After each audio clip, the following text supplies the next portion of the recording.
What's going on, people? Welcome to Members Only. Now, thanks for tuning in. Just a short topic I want to cover for y'all real quick. Now, one thing about Mike Tyson and Puerto Rican Jesus had in common is that they both loved money and loved spending it. Now, we all know what Mike Tyson did and how much he was getting per fight in his heyday. On the come up, Jesus would look out for Tyson while he was training to become great, to keep him focused on his craft. You had hustlers back in the day. If they saw if you was actually trying to do something with your life, to get out the hood, they would look out. Now, Jesus was getting to $1, and you will never know how much a hustler was holding overall. But Mike did offer this man $1 million to leave the streets alone, to come work for him. And this man turned it down. And we're talking about the 80s and 90s. Now, I don't know how many people that's going to turn down a whole M. But if you're running around turning down millions, let me hold something. Nah, but I did hear about the money from back in the day. And I heard dudes was blowing up overnight. Now, a lot of people thought that fast money would last forever. And Jesus was probably one of them.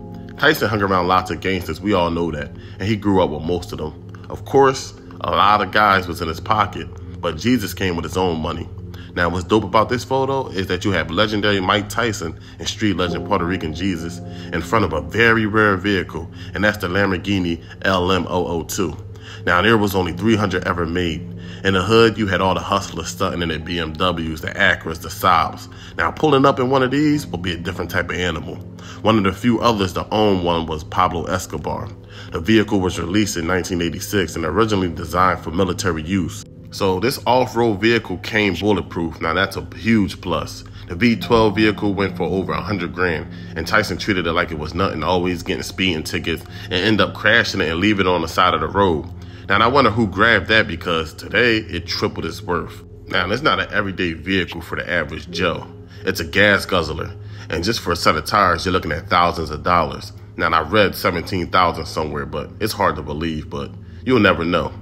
Now, the word that's going around is that Mike Tyson saw that Puerto Rican Jesus owned the LM002, so that made Mike Tyson want one. But come on now, you have to be some type of an important person to even have access to a military vehicle that's rare. Like I said, they only made 300 of these bad boys, and I'm pretty sure it was less of them during the time. Now, if anything, Tyson will be the one that will help him get access to it. And, you know, that's something the average person couldn't just walk in a dealer and buy. It probably was like a waiting list during the time. Now, another thing is that it wouldn't be a good idea for a hustler to be riding around in one of these unless he wanted to draw attention. Now, come on now, the engine is loud as ever. The tires are too big. You couldn't even park that joint in the cut.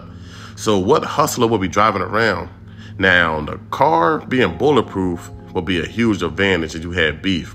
But the disadvantage would be your enemies having to drop because you're the only one riding around the city in that vehicle. It's just my thought. But let me know in the comments what you think. If you like the content, hit the like button, subscribe if you're new. Thanks for watching. I'm out.